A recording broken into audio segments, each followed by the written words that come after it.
llaman Dracor. He escuchado demasiados hombres hablar del poder como si fuera una recompensa, como si bastara con desearlo para merecerlo. Se equivoca. El verdadero poder siempre exige algo a cambio. A veces tiempo, a veces sangre, y a veces parte de ti mismo que nunca recuperas. Yo aprendí esa lección hace mucho. Por eso camino con cautela, allí donde otros avanzan con arrogancia. No porque ignore la oscuridad, sino porque la conozco. La he visto de cerca y sé lo fácil que resulta perderse en ella. Soy un brujo, un portador de pactos antiguos, un buscador de secretos olvidados. Y aunque algunos me miren con desconfianza, todavía creo que el conocimiento puede servir para proteger y no solo para destruir. Hay historias que nacen entre mapas, dados y bromas que nadie entiende fuera de la mesa. Y decisiones que cuando llegan hace que todos dejemos de reír durante unos segundos. La luz de los caídos nació así, en una mesa, entre amigos y en una mazmorra. Pero algunas historias con el tiempo empiezan a pedir otra forma de ser recordadas. No todo el mundo puede sentarse 6 horas a ver una sesión completa.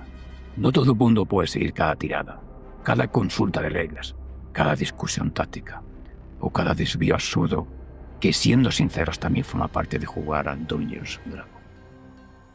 Pero quizás sí quieras cambiar la historia. Quizás sí quieras saber quiénes son Kira, Rhys, Artriax, Dracor y Aelira. ¿Qué ocurrió en Inizorio? ¿Qué se abrió bajo el molino negro? ¿Y por qué un ancla viva no es un objeto mágico? ¿Y por qué incluso cuando todo el sistema pide apagar una luz, alguien puede decidir sostenerla? Estas son las crónicas de la luz de los caídos, una forma de seguir nuestra campaña desde la historia, con sus momentos clave, sus personajes, sus heridas, sus historias y sus consecuencias. No se sustituye a una mesa. La mesa es caos, dados, errores, risas, silencios incómodos. Esto es otra cosa. Esto es la memoria de lo que ocurrió cuando el lobo blanco empezó a caminar. Puedes escucharlo mientras trabajas, mientras conduces, mientras pintas miniaturas, mientras preparas tu propia campaña. O simplemente quieres perderte un rato en una historia de fantasía oscura. Amistad, juramentos rotos y luces que se niegan a morir. No prometo que todos salgan ilesos. No prometo que todas las decisiones sean correctas. Y desde luego no prometo que Dragon no tenga algo que ver con más de un problema. Pero sí prometo esto. Cada crónica intentará conservar lo que de verdad importa en nuestra campaña. La emoción, el peligro, la duda. Y esa sensación extraña de que aunque todo esté cayendo, todavía merece la pena avanzar. Camino junto a Kira, Rhys, Artriax y Aelira, y aquellos que han decidido desafiar un destino escrito por otros. Porque algunas luces merecen ser salvadas y algunas historias merecen ser recordadas, y esta es una de ellas. Pero estas crónicas no pertenecen únicamente a quienes empuñan espadas o desafían monstruos. También pertenecen a quien conserva la memoria, a quienes observan, a quienes recuerdan. Y para eso nos acompañará una voz muy especial, la voz de Artriax, clérigo de Kellenborg, guardián del equilibrio entre la vida y la muerte, testigo de juramentos, pérdidas y consecuencias. Será él quien nos ayude a recorrer estas historias, no como juez, sino como cronista. Porque los héroes viven en las leyendas, pero alguien debe recordarlas. Bienvenido a Legacy of the White Wolf. Bienvenidos a las crónicas de la luz de los caídos. Y ahora escuchamos a Artriax. Seguid caminando, aunque duela. Bienvenidos a Crónicas de la Luz de los Caídos, una narración de campaña del grupo Legacy of the White Wolf. Este primer episodio se titula La llamada de Iltorum. Conviene empezar dejando clara una cosa. Esta no es una historia de grandes victorias, ni mucho menos, ni la de héroes convertidos en leyenda, ni de enemigos que muestran su verdadero rostro desde un primer momento. No. Este primer episodio es una puerta entreabierta, Una puerta hacia un pueblo que parece tranquilo solo si se mira desde lejos. Un lugar donde el miedo no llega rugiendo, sino con una voz amortiguada. Donde las señales no se presentan como monstruos o criaturas evidentes, sino como sueños, ruinas, ceniza y una campana que no debería estar donde está. Todo empieza con 4 caminos llegando a un mismo punto: Kira, Rhys, Dracor y Artriax. 4 nombres que todavía no significan una leyenda para nadie. No hay canciones sobre ellos ni estandartes. Nadie en el pueblo aguarda su llegada, como si supiera que van a cambiar el curso de la historia. Solo hay viajeros e incertidumbre. Hay un encargo que todavía no se comprende del todo, y sobre todo hay Yldorun. En una campaña de fantasía oscura, el primer escenario importa mucho, porque no es solo el sitio donde comienza la acción, sino es la primera promesa del tono que se llevará en esta campaña. Y aquí la promesa es clara: la amenaza no siempre va a tener forma de criatura. A veces podrá ser un silencio demasiado largo, una mirada evitada, una campana suspendida en un campanario roto, y todas aquellas cosas que ni siquiera la imaginación puede aguardar.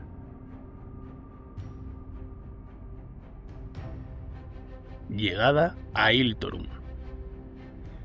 Yldorun no recibe a los aventureros como una ciudad viva. No hay bullicio amable, ni mercado lleno de voces, ni ese ruido cálido de los lugares donde la vida cotidiana sigue su curso sin sospechar nada. Yldorun parece contener la respiración. Las calles tienen una quietud extraña, no la quietud de la paz, sino la de una casa donde acaba de ocurrir algo grave y nadie quiere ser el primero en nombrarlo. Hay lugares que incluso antes de explicar su historia ya se sienten heridos. E Yldorun es uno de ellos. Kira, Rhys, Dracor y Artriax avanzan por este ambiente apagado. Y aunque cada uno mira el mundo desde un lugar distinto, los 4 empiezan a comprender lo mismo. Este pueblo no está simplemente apagado y preocupado, sino que una marca pesa sobre él. Describiendo un poco a estos 4 aventureros, empezaremos con Kira, el cual es un monje githyanki de facciones afiladas y una mirada dorada tan penetrante que parece cortar la niebla. Destaca de inmediato por su larga cabellera plateada recogida en una alta coleta. Cruza su pecho una tela roja desgastada, el único vivo contraste sobre sus ropajes oscuros de combate. Su mano derecha reposa firmemente en la empuñadura de su katana. Sin duda alguna, podemos afirmar que es una figura letal, silenciosa y tan peligrosa como el invierno mismo. Por otro lado, Rhys trae otro tipo de peso sobre él.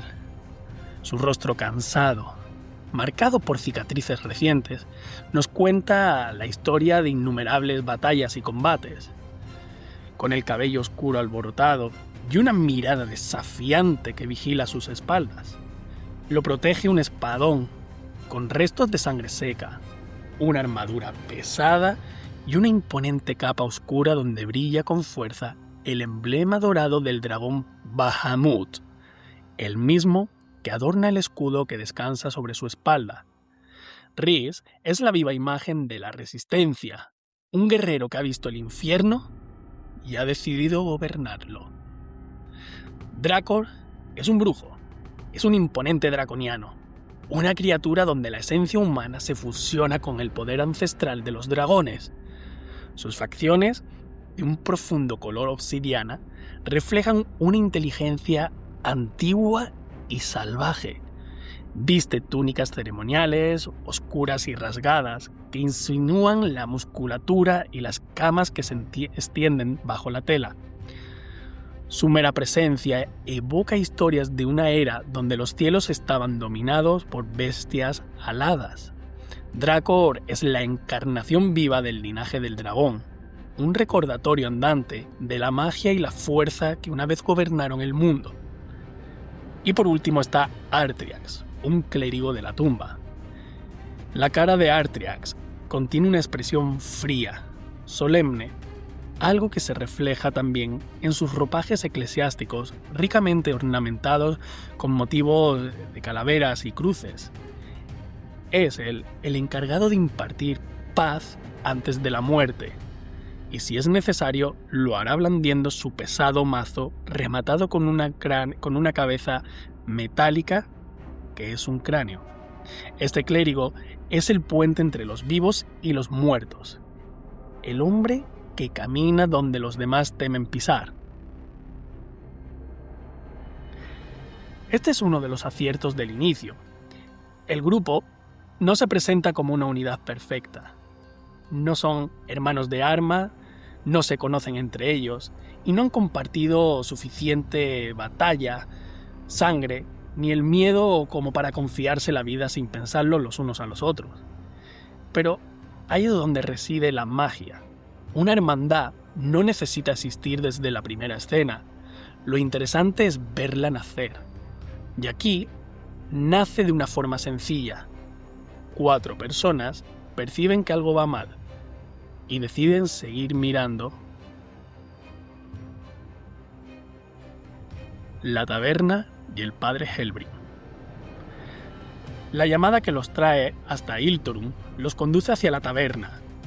En otra historia, una taberna tal vez sería un lugar de descanso, de ruido, cerveza derramada, bromas, dados golpeando la madera y aldeanos compartiendo rumores y cuchicheos con viajeros del camino.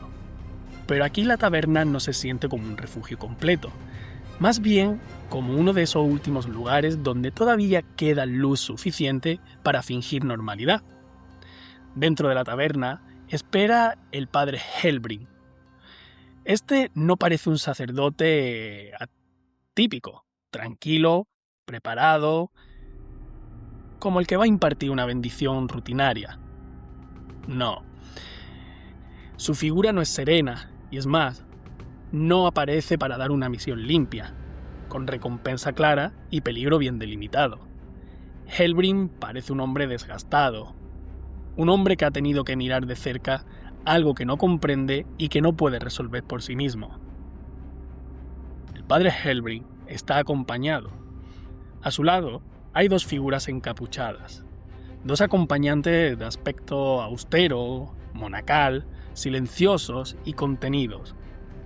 No amenazan abiertamente, no hace falta grandes gestos, su sola presencia dice bastante. Helbring no se siente seguro, o al menos no lo suficiente como para recibir a estos 4 recién llegados sin testigos, sin apoyo o sin protección. La escena tiene algo de reunión clandestina. No es una petición pública lanzada en la plaza del pueblo por algún pregonero. No hay aldeanos reunidos, esperando una respuesta heroica. No, solamente hay una mesa y un sacerdote preocupado sentado en ella. Hay 2 sombras con capucha que lo protegen y una conversación que probablemente a nadie le apetece tener, pero que alguien tiene que empezar. El padre empieza a explicar lo ocurrido a los 4 aventureros, y lo primero que aparece en su relato es la iglesia. La iglesia de Hiltorun no está cerrada por abandono ni por falta de fieles. Está dañada, incendiada, herida de una forma que va más allá de lo material. En un pueblo como Hiltorun, una iglesia no es solo un edificio. Es el lugar donde se reúnen los vivos, donde se despide a los muertos, donde se pide consuelo y donde se busca una respuesta cuando la vida se vuelve demasiado pesada. Que ese lugar esté quemado importa, y mucho, porque cuando se rompe el centro espiritual de una comunidad, también se rompe la sensación de que todavía queda un sitio seguro al que volver. Helbring no habla solo de piedra ennegrecida y madera consumida. Habla de una fractura, de algo que ha entrado en el pueblo y ha dejado una marca en su lugar más sagrado. Y entonces menciona los sueños. sueños que cambian la naturaleza del problema desde raíz. Un incendio se puede investigar, un agresor puede dejar huellas, una puerta forzada, una antorcha, un rastro o una confesión. Pero los sueños pertenecen a otro plano. Se meten dentro de la cabeza y no respetan ni guardias ni puertas. No esperan a que uno esté preparado. El padre habla de sueños vinculados a la iglesia, sueños que se repiten constantemente y sueños donde aparece una campana rota. Y desde ese momento, la campana empieza a pesar sobre el episodio incluso antes de aparecer en escena. No la vemos todavía, pero ya sabemos que está ahí. No como una mera campana, sino como un símbolo de advertencia, como una pregunta que nadie ha formulado del todo. El fragmento y la misión. Junto a la iglesia incendiada y los sueños de la campana, el padre Helbring introduce un elemento más, un fragmento. Un fragmento importante, algo que debe de ser custodiado, llevado, investigado o protegido.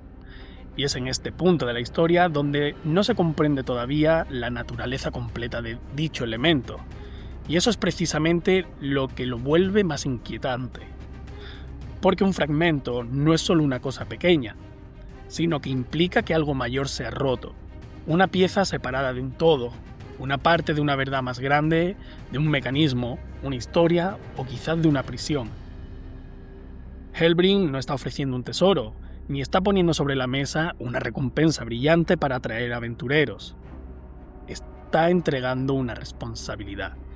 Y esa diferencia importa. Hay encargos que empiezan pareciendo trabajos y terminan siendo pruebas de carácter. Y este es uno de ellos. Lo que se le está pidiendo al grupo no es simplemente que vayan a mirar una ruina y vuelva con una respuesta sencilla, sino todo lo contrario. Se les pide que entren en una zona donde la lógica del pueblo ya ha empezado a fallar. La iglesia ha ardido, los sueños se repiten, la campana aparece una y otra vez en las visiones, y el fragmento, sea lo que sea, parece formar parte de algo que todavía no se puede nombrar con claridad. La reacción del grupo no tiene que ser todavía la de una hermandad consolidada. No estamos en ese punto. Kira, Rhys, Drakor y Artriax todavía están midiendo el mundo y los unos a los otros. Pero lo que sí tienen claro es que deben de avanzar. Y en una historia como esta, ese gesto importa más de lo que parece, porque no saben exactamente qué les espera en la iglesia, no conocen el tamaño real de la amenaza, no entienden todavía qué relación hay entre los sueños, el incendio, el fragmento y la campana, y aún así toman la decisión de ir. A veces las grandes campañas no empiezan con una frase grandilocuente, empiezan con algo mucho más simple. Alguien tiene miedo, alguien pide ayuda, y donde otros prefieren mirar hacia otro lado, estos aventureros miran de frente. Y en ese momento, aunque ellos no lo saben todavía, el primer hilo de la historia ya se ha tensado. Camino hacia la iglesia. Después de la conversación con Helbring, el grupo abandona la taberna. El camino hacia la iglesia se siente diferente al camino de entrada al pueblo. Antes eran viajeros llegando a Hiltorun, intentando entender el ambiente, leyendo los rostros, escuchando el silencio. Ahora caminan con una dirección y un destino fijo. Y cuando una dirección aparece, también aparece una tensión nueva, en donde la iglesia no es un lugar cualquiera dentro del mapa, sino el punto donde confluyen las señales. El incendio, los sueños, la inquietud de Helbring, el fragmento y la campana. Cada paso hacia ella acerca al grupo a una respuesta, pero también a la posibilidad de descubrir que la respuesta será peor que la pregunta. Hiltorun queda alrededor de ellos como un testigo mudo, donde las casas, las calles, los ojos que quizá miran desde una ventana y vuelven a esconderse, Pero el pueblo parece esperar, sin atreverse a acompañarlos en su destino. Y aquí hay una idea que merece la pena destacar. En esta primera sesión, Iltorun no funciona como un simple decorado, más bien como un personaje colectivo, en donde el pueblo no habla, pero pesa. Y su miedo está en el aire, y su herida empuja la historia. Los aventureros caminan hacia una iglesia que ya no ofrece consuelo, y eso, en fantasía oscura, es una imagen muy potente.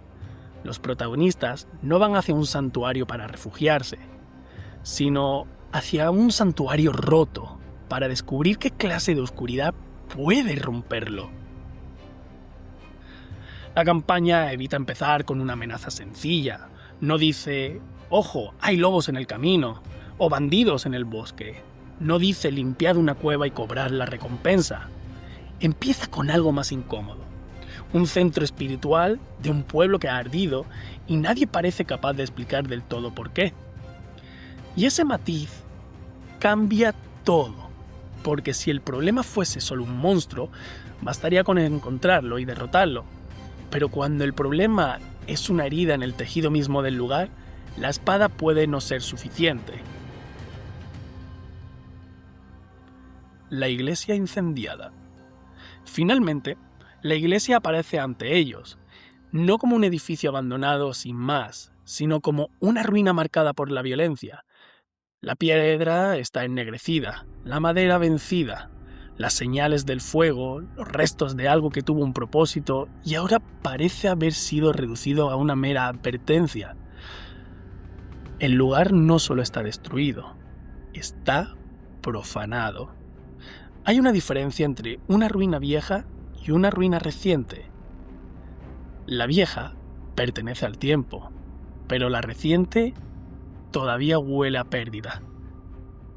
Y una ruina reciente pregunta quién la dejó así. El grupo se aproxima con cautela. Kira lee el espacio con el cuerpo. En un lugar quemado, cualquier sombra puede ocultar el movimiento, cualquier viga puede ceder, o cualquier rincón puede ser una trampa o una pista.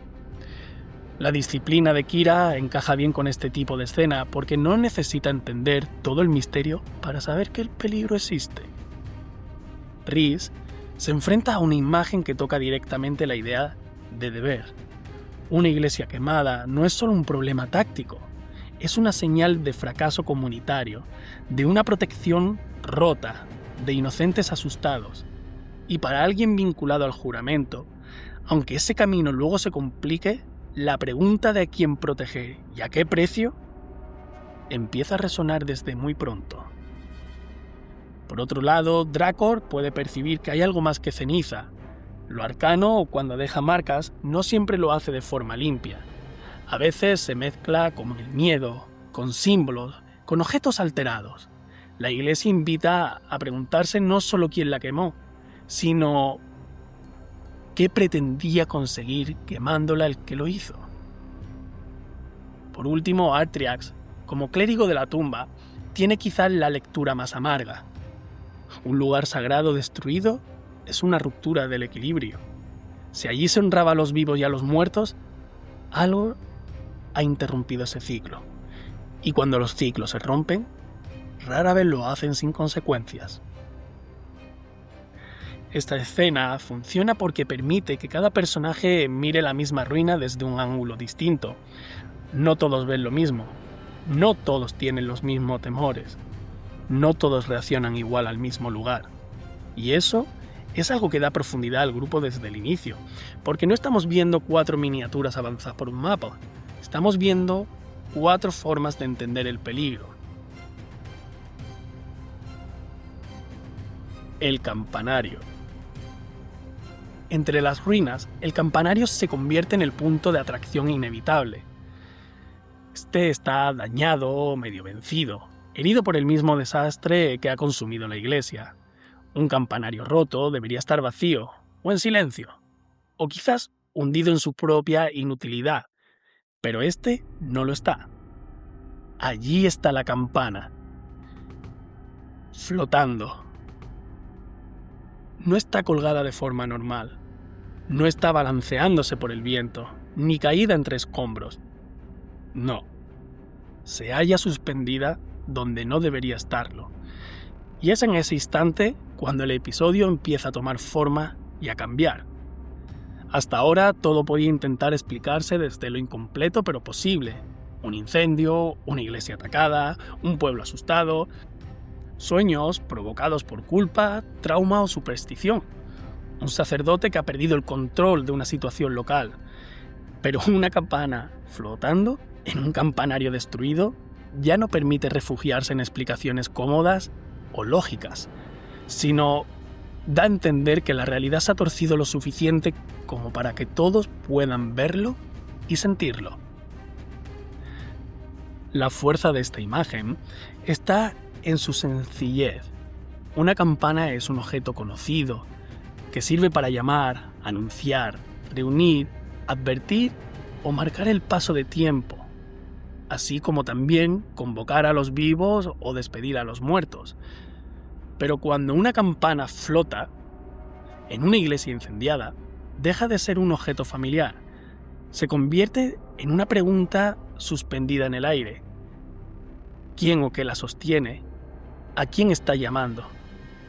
¿Cómo es posible que siga ahí? ¿Y qué ocurrirá si suena?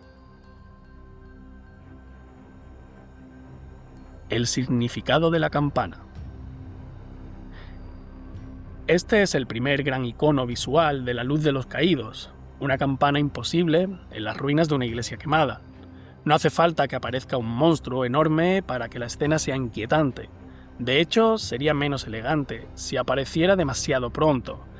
Aquí el miedo funciona porque la imagen no explica todo lo que promete. La campana promete que el incendio no fue un accidente cualquiera. Promete que los sueños tienen una raíz.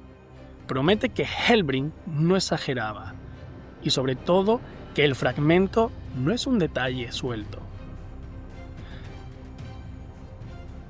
Y sobre todo porque la campana promete que el grupo ha llegado a una historia que ya estaba en marcha antes que ellos. Y esto es importante, pues Kira, Rhys, Drakor y Artriax no llegan al inicio absoluto del problema, sino que llegan cuando el pueblo ya ha sufrido, cuando la iglesia ya ha ardido, cuando Hellbrink ya ha perdido parte de su seguridad y cuando la campana ya está ahí.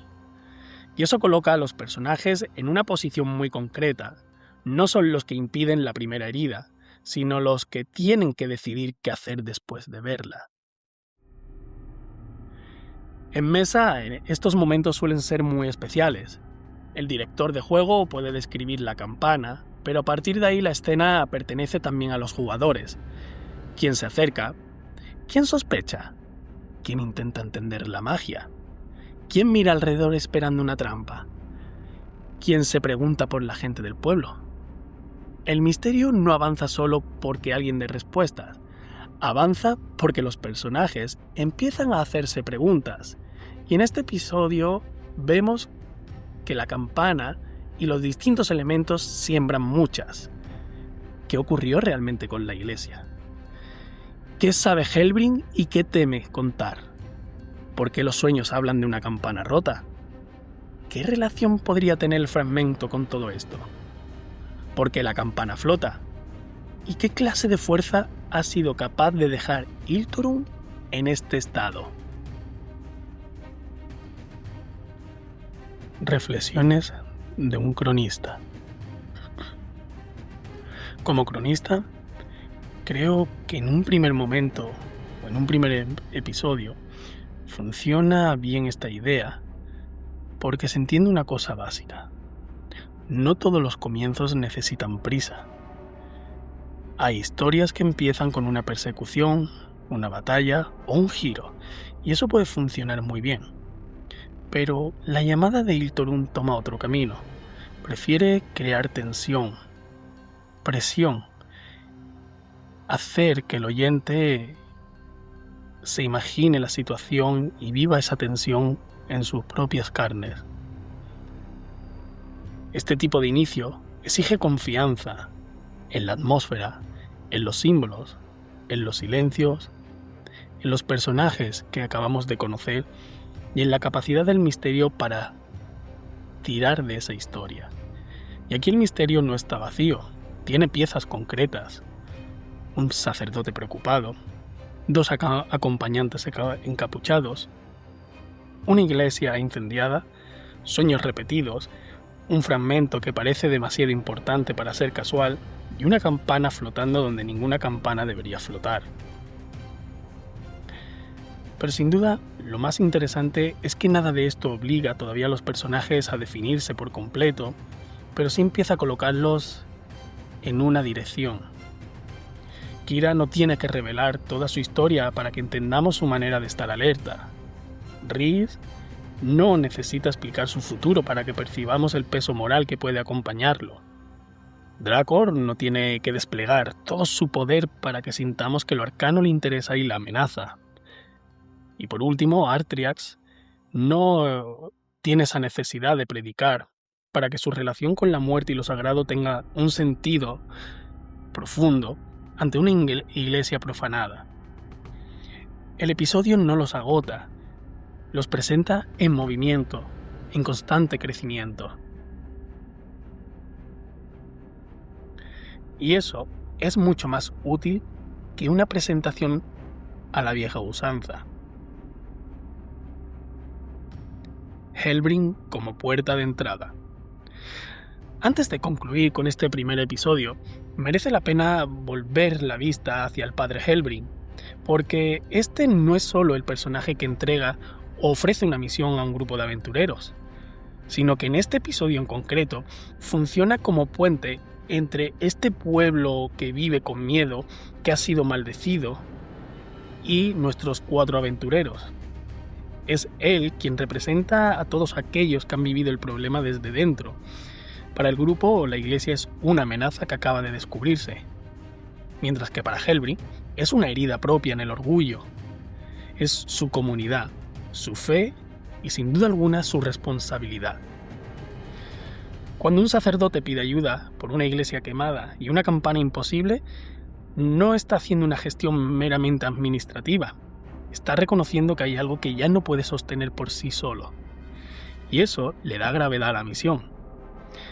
También, esta figura de los 2 encapuchados refuerzan esa gravedad, pues su silencio no es decoración.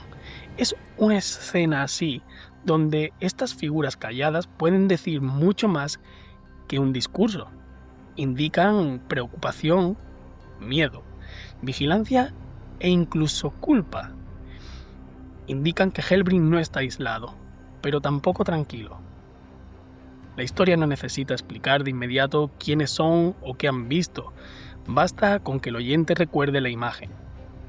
El padre Helbring sentado en la taberna, acompañado por 2 figuras encapuchadas, pidiendo ayuda en voz baja, mientras Iltorun calla y espera fuera. Y al otro lado de esta conversación está nuestro grupo de aventureros. 4 personajes que todavía no saben dónde se están metiendo y a dónde se extenderá esa llamada. Todavía no conocen el precio emocional de las decisiones que vendrán. No han visto lo suficiente como para entender que algunas piezas de una historia pueden parecer objetos, pero terminar pesando como condenas. Pero ya han aceptado dar el primer paso. Cierre del episodio.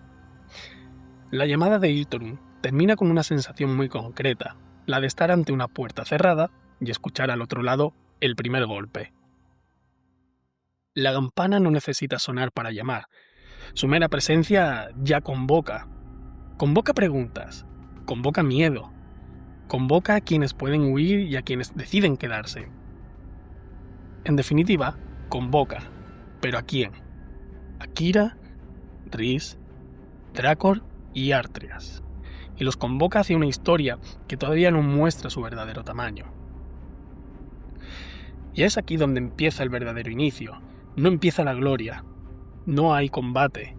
No hay recompensa.